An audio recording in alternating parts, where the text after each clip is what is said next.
into yokubana masithi sizaliseke. Ikrabha mama Mtambele Ntlombe. Ngoba ndifuna uzozalisekisa isithembiso sijamane nokwenkosi. Kunjani nje ndayikrabha ngoba mayibe lapha kweli cala. Yacamagusha. Ndizisa eli gubu umzali. Ayonkomo yamntu le inkomo yentengo. Ethengiweyo. Ayonkomo mhlawumbe endizawuthi yenziwe apha ekhaya. Kodwa inkomo endiyithengileyo. Akusuba bendibone uburongo namagubu wakho. Kodwa umoya wathi mandize negubu kuwe. Mzali wam ngecalabo.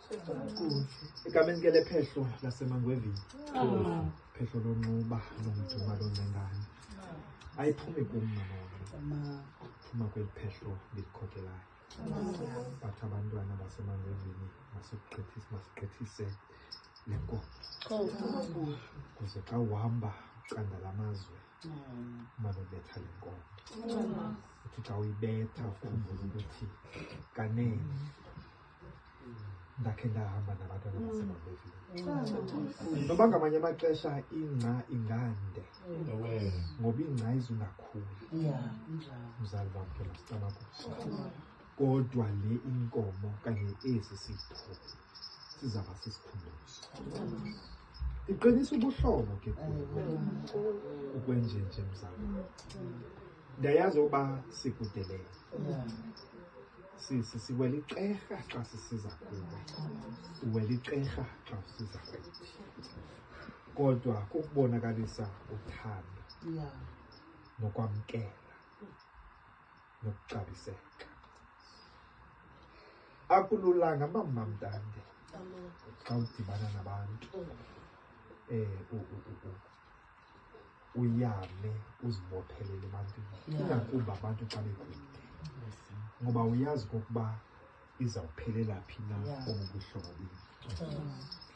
Ngifuna ukuthi mama wam sikuthandile. Sikuxabisile. Sifundile kuwe. Abanye abade bathetha into yobana simane ukufunda kwezi social media ke zikhoyo. Iyakha, iyaphilisa. Kodwa mna ndedwa ndibuza nethongo. Ndiqhelile ukuhamba nabantu abomama Joshua nabo mama Bhoko. Ewe, zange ndazenza le nto ndenzayo kubo. Kodwa ithi loo nto leyo ndibathandaleza. Ndifuna ukuthi mamam enkosi ngokuba ndazane nawe. Nephehlo lakho lonke. Sifunda nto. Siyakhuliseka mama Mtande. Mama Mtande. Oba mama wami uNkulunkulu uba ubungekho okanye isandla sakho besingaqinanga kwenkosi nawe ndakulela ngoba enjeya nje kuqina kwesandla sakho. Ndibulela amandla mama nokunyaniseka kwalo mama. Akulula ukususa abantu kumkani kwindawo ekude. Ndidla ngoba nemigoduso kanye mhlawumbe imisebenzi. Kodwa lo mama wazincama kumsebenzi wami wokuqala waya esuka kulo mhlaba seXhosa. Angiphakanyiswa yiloo nto mama noNkwenkwezi. Andizama ukupraise wena. Kodwa ndiphakanyiswa imfundiso kuwe. Ndiphakanyiswa kukungabi namona kwakho. Ukuthi into yenzayo ukwazi ukuyisherisha nabanye abantu. Khange ndikwazi mna kakuhle. Ndikwazi ngalo mfana. Uintroducewe ukumkani. Kum. Ndingamazi kumkani umama noNkwenkwezi. Uzuqonde mamam. Ukhe wandimema entlobeni. Phofu ndizaba nentlombe.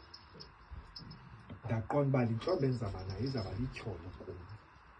Ngoba lo mntu ndimemayo andimqondi. kuphela alimazi.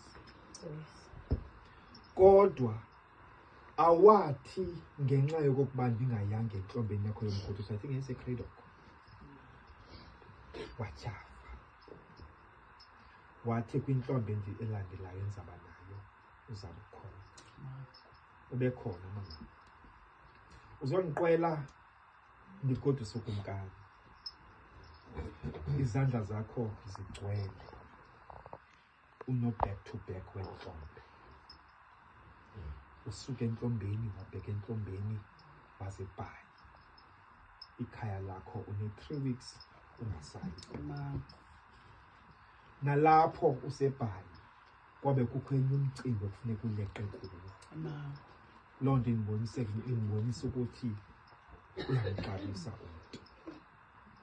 Ndiza ke naba bantwana baseMangwengweni lonke liphehlo nabangekhoyo apha, ngoba sonke yonke le nto siyenze sonke. Sifuna ukuthi enkosi mzali sizalisekisa ke isithembiso ebesisenze kuwe. Soze ndalilibala